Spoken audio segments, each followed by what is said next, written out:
Wir wollen jetzt hier mal so alles rundrum um den Campingplatz mal erkunden. Natürlich auch Medulin. Letztes Mal war da ja noch alles tot, wo wir da lang gefahren sind oder lang gelaufen sind und wollen uns das jetzt mal alles so ein bisschen anschauen.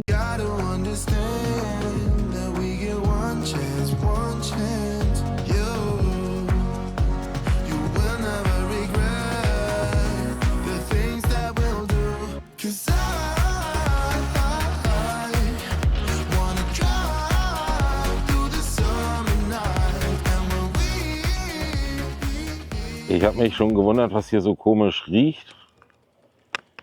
Schaut mal, das sind alles verbrannte Schiffwracks hier. Riecht man auch, gell? Riecht richtig verkohlt, gell?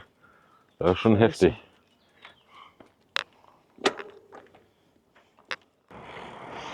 Hier mal einen kleinen Blick auf Medulins Hafen.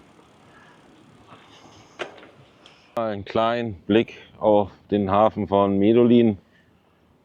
Ja, es sind einige Schiffe mehr wie letztes Mal, gell?